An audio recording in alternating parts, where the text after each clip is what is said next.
Lockdown में क्या हुआ था, मेडिकल स्टोर लॉकडाउन में बहुत कम आया है। मतलब ज़्यादा करके संडे को सेल ज़्यादा रहता है कॉन्डम्स का। फीमेल लोग ज़्यादा करके कॉन्डम परचेस करने आ रही है। जो अनवांटेड टैबलेट्स होती है वो मेडिकल को बेचना अलाउ ही नहीं है। हमने आज सेक्स किया, आईपीएल लिया तो चीज़ें क्लियर हो जाती है, बट ऐसा नहीं है। तो डॉक्टर की जो राइटिंग होती है तो आप कैसे समझते थे? अच्छा, सर दर्द की और पेट दर्द की सबसे फेमस मेडिसिन, और कॉन्डम में सबसे फेवरेट ब्रांड कौन सा है लोगों का? कॉन्डम में सबसे दोस्तों नमस्कार। आज हम कुछ ऐसे स्पेशल लोगों से मिल रहे हैं जो हमारी इमरजेंसी सिचुएशन में सबसे पहले हमारी हेल्प करें।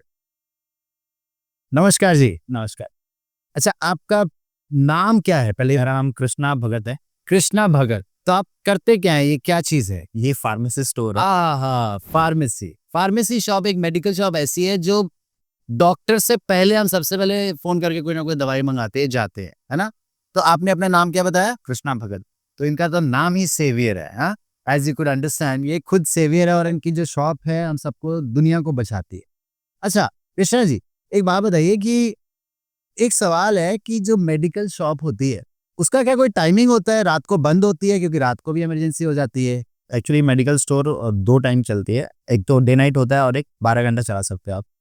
लाइसेंस के ऊपर है। आपने अगर डे नाइट का लाइसेंस लिया तो आप 24 घंटा चला सकते हो, नहीं तो आपका 12 घंटा रहना है। तो जो कॉन्डम लेने आते हैं लोग, तो उसका भी कोई ऐसा होता है कि वीकेंड में लेके आना है, लेने आते ज्यादा, या लोग वीकडेज में लेने आते हैं?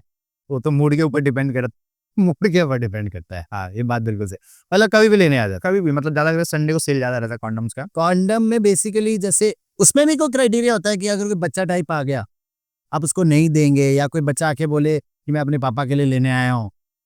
हाँ, नहीं नहीं, एक्चुअली कैसा है, बच्चों को तो हम आते ही नहीं है, बट आजकल कुछ जनरेशन बच्चे भी हैं। जनरेशन एडवांस, आजकल फीमेल लोग ज्यादा करके कॉन्डम परचेस करने आ रही है, which is good, good sign, काफी अच्छी बात है। Generation advance हो गया। जनरेशन एडवांस होनी भी चाहिए तो लेने आ रही।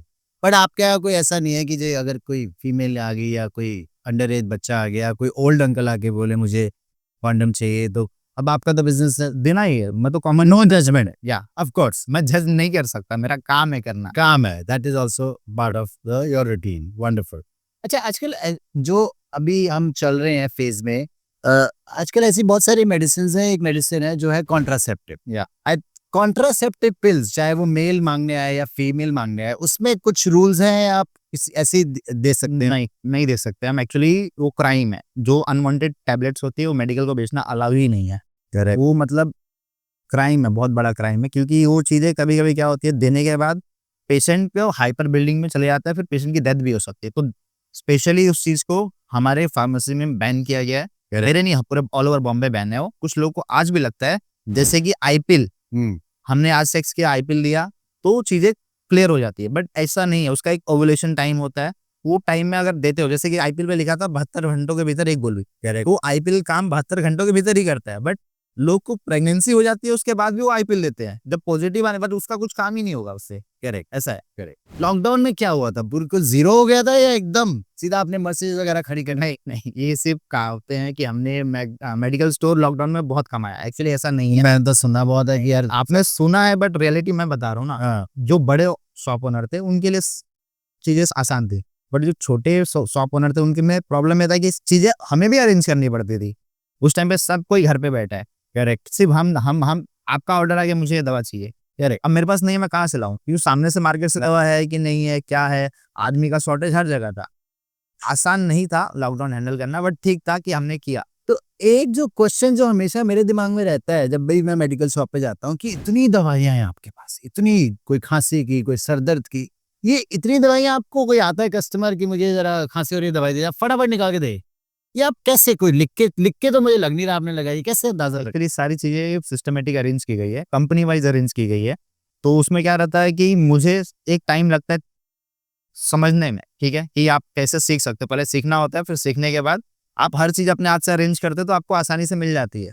सबसे इंपॉर्टेंट होता है डॉक्टर की राइटिंग समझना, जो धीरे धीरे टाइम लगता है, पर आप सीख जाते हो। जब आप सीख जाते हो तो चीजें कर सकते हैं। मेरा अगला क्वेश्चन यही था कि जब डॉक्टर प्रिस्क्रिप्शन देते हैं तो डॉक्टर की जो राइटिंग होती है वो कुछ बहुत ही ज्यादा, बहुत ही सुभान अल्लाह, बहुत ही अमेजिंग वाली राइटिंग में लिखते हैं, हमें तो समझ में नहीं आता हो। तो आप कैसे समझ लेते हैं? क्या आप जब पढ़ते हैं कोई स्पेशल कोर्स होता है जो डॉक्टर ऐसे कुछ कांटे माटे मार देते हैं? नहीं, एक्चुअली रोज़-रोज़ देख के ना मालूम पड़ जाता है क्या लिखा है। कभी-कभी क्या होता है, ऊपर पेशेंट का जो नाम होता है, फिर बीमारी जो डिस्क्राइब होती है, उसमें 2 दवा से समझ में आता है, तीसरी दवा लिखी गया है। अच्छा, सारी चीज़ें कोरिलेटेड ही है एक-दूसरे से। अच्छा, सर दर्द की सबसे फेमस मेडिसिन कौन-सी है जो लोग लेते हैं? मैं वो पूछना चाहता हूँ। डाइक्लोज़िम, और पेट दर्द की सबसे फेमस मेडिसिन? साइक्लोपा, ये लोगों का डिमांड रहता है। राइट। अगर सर्दी खांसी हो रही है तो सबसे फेमस कौन-सी होती है? सर्दी-खाँसी के लिए फिर वही चेस्ट एंड कोल्ड चलता है। और बुखार की? Paracetamol, Dolo. और कॉन्डम में सबसे फेवरेट ब्रांड कौन-सा है लोगों का? कॉन्डम में सबसे फेवरेट ड्यूरेक्स है। तो लोग आके क्या बोलते हैं, मुझे ड्यूरेक्स चाहिए, लोग कॉन्डम चाहिए? 90% लोग कॉन्डम माँगते हैं, 10% लोग पर्टिकुलर ड्यूरेक्स यूज़ करते हैं। एक बात और बताइए, जैसे आप फार्मासिस्ट हैं, राइट। कोई इसका कोर्स वगैरह होगा, आपने पढ़ाई-लिखाई करी होगी, कोई लाइसेंस लेना पड़ता होगा, ऐसे नहीं कि आज मेरा मन किया तो मैंने दवा दुकान खोल ली। आफ्टर 12th आप 2 साल का कोर्स कर सकते हो डी फार्मा का। उसके बाद लाइसेंस लेने के बाद 3 महीने का इंटर्नशिप होता है, वो होने के बाद आप सर्टिफाइड फार्मासिस्ट बन जाते हो। इस बात में दो राय नहीं है कि जो फार्मासिस्ट होते हैं, राइट, वो 50% डॉक्टर तो होते ही हैं। आप लोगों को सब पता होता है कि अभी पेशेंट आया, मैंने आपको बोला मेरे को खांसी हो रही है, मेरे को सर्दी हो रही है, आप मुझे देख के बता देंगे। पर फिर भी मैंने देखा बहुत सारे फार्मासिस्ट रेकमेंड करते हैं कि आप एक बार डॉक्टर से प्रिस्क्रिप्शन लेके आइए, अगर कोई छोटी-मोटी दवाई से पेशेंट ठीक नहीं हो रहा। ऐसा क्यों? एक्चुअली सिस्टम ऐसा है कि आप बिना डॉक्टर के प्रिस्क्रिप्शन के दवा नहीं ले सकते। बट जो बेसिक चीज़ें होती है, सर दर्द हो गया, उसके लिए पेशेंट डॉक्टर के पास थोड़ी जाएगा। करेक्ट। ठीक है, जो बेसिक चीज़ से होता है, क्रोसिन दे सकते हैं, सेराडोन दे सकते हैं, हाँ, बट हम एडवांस मेडिसिन नहीं दे सकते। अच्छा। उसके पीछे रीज़न क्या है कि पर्टिकुलर उसके डोजेस डिसाइड डॉक्टर करता है, हम नहीं करते। जैसे एनारेक्स मेडिसिन होती है, जो नींद की दवाइयाँ होती हैं, इसके लिए पर्टिकुलर डॉक्टर का प्रिस्क्रिप्शन कंपल्सरी है कि ये कॉपी मुझे रखनी पड़ती है, ताकि मैं दिखा सकूँ कि हाँ, मैंने इस पेशेंट को इस कितने पे दवा सेल की है। तो जब आप बीमार होते हैं, क्या डॉक्टर के पास जाते हैं या खुद अपने आप खुद ही सेल्फ इलाज कर लेते नहीं, मैं डॉक्टर के पास जाता हूँ। जाते हैं? राइट। अच्छा। कई ऑफिसेज में मेडिकल बिल्स का एक अलाउंस मिलता था, जैसे आपकी सैलरी का कुछ पार्ट। तो बैक इन द डेज हमने तो ऐसा किया हुआ है, मैं झूठ नहीं बोलूंगा। तो लोग फेक बिल्स बनवाने आए थे, जैसे महीने का 2000 का बिल बनवाना है दवाइयों का। तो अब आप झूठ नहीं बोलिएगा, क्या आपके पास ऐसे लोग आते हैं? लोग आते हैं, पर मैं बनाता नहीं। उसके पीछे रीज़न है कि अरे यहाँ पकड़े गए आप। नहीं, मैं बनाता नहीं, उसके रीज़न बता रहा हूँ ना मैं। हाँ। अगर आपके पास प्रिस्क्रिप्शन है, तो मैं बिल दे सकता हूँ दवाई का। प्रिस्क्रिप्शन है बट दवाई नहीं ली तो दे देंगे? नहीं, पॉसिबल नहीं है ना सर, क्योंकि वो आपको सबमिट करना है वहाँ पे, दोनों सबमिट होती है। करेक्ट। तो मैं अपनी मर्ज़ी से तो बिल बना नहीं सकता, क्योंकि उसके बैच नंबर एंट्री होती है हर दवाई की। गवर्नमेंट का सिस्टम ऐसे काम करता है सर कि आपने अगर कोई दवाई बेची है, तो किस पेशेंट को बेची है, उसका आपको को हिस्ट्री रहना ही चाहिए। अच्छा, ये बताइए कि पेशेंट जो आते हैं, ये सबसे ज़्यादा बीमार कब पड़ते हैं? वीकेंड में पड़ते हैं, जब ज़्यादा पी लेते हैं, सुबह हैंगओवर की दवाई लेते हैं, या वीकडेज़ में आपके पास रश होता है? पेशेंट का कुछ क्राइटेरिया डिसाइड नहीं, क्लाइमेटिकल बीमार पड़ते हो, जैसे क्लाइमेट के हिसाब से, जैसे बॉम्बे में तो मोस्टली एक ही वेदर रहता है। जैसे बारिश आया तो सर्दी के पेशेंट बढ़ जाएँगे, गर्मी आया तो फीवर के पेशेंट बढ़ जाएँगे। तो हैंगओवर का क्या, हैंगओवर का भी मेडिसिन होता है? है, पेंटाप्राज़ोल दे सकते हैं, एंटासिड ज़्यादा यूज़ करते हैं हम लोग। तो मतलब हैंगओवर की मेडिसिन संडे को ज़्यादा चलती है?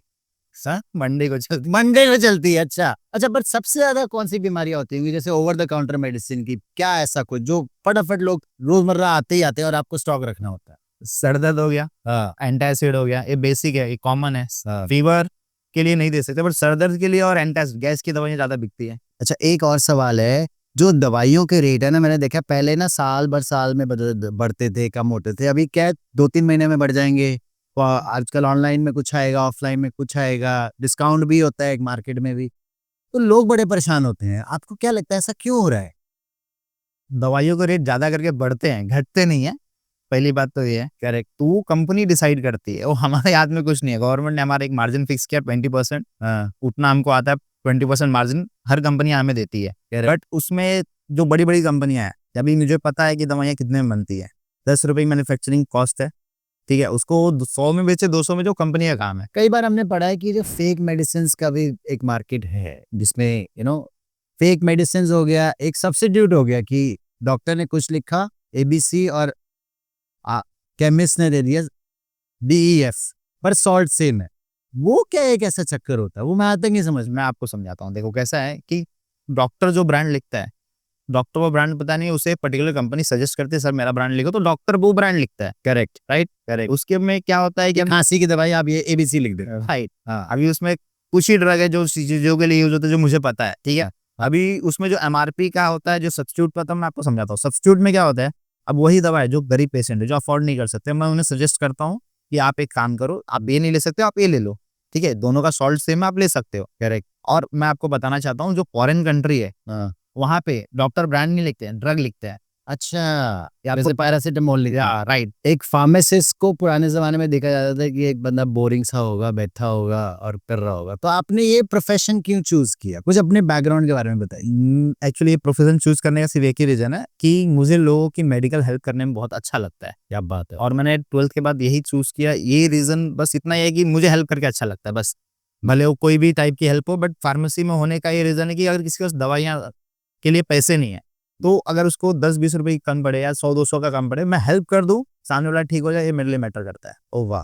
आपने देखा है, मैंने बहुत बार देखा है कि कोई बंदा किसी को ₹10 देता है, उसके 10,000 वीडियो 10,000 एंगल से लेगा। देखो मैं दे रहा हूँ और पीछे इमोशनल डायलॉग से राइट, राइट। तो क्या आपने कभी कोई ऐसा मार्केटिंग वीडियो बनाया अपने लिए? नहीं, ये मैं फर्स्ट टाइम वीडियो बना रहा हूँ आपके साथ। हाँ। मैं ये सब नहीं करता। नहीं, जो है कम है लेकिन बेस्ट है। अगर मैं एक जन से नहीं कमाऊँगा, दूसरे से कमा सकता हूँ। Correct, correct. कई लोगों को नींद की दवाई खाने का बहुत आदत राइट। है।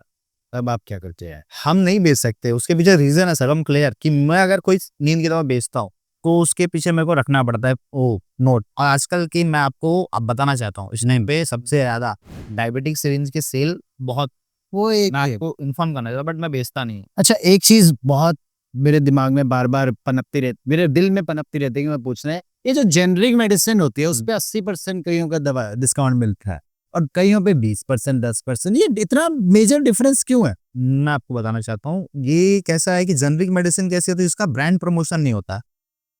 ब्रांड प्रमोशन जिन मेडिसिन का होता है, वो मतलब पर्टिकुलर एक ब्रांड होती है, जैसे कि मैं आपको सिप्ला दूँगा, सिप्ला पर्टिकुलर अपना ब्रांड बनाती है, फिर वो प्रमोट करती है, फिर वो सेल पे आता है, फिर हमारे पास आता है, फिर वो हम डॉक्टर की राइट। बैन के कार्तिक आर्यन आ जाता है और दवाई तो बेचता है। ब्रांड में क्या होता है कि पर्टिकुलर कंपनी हमको एक मार्जिन देती है, उस हिसाब से हम डिस्काउंट देते हैं।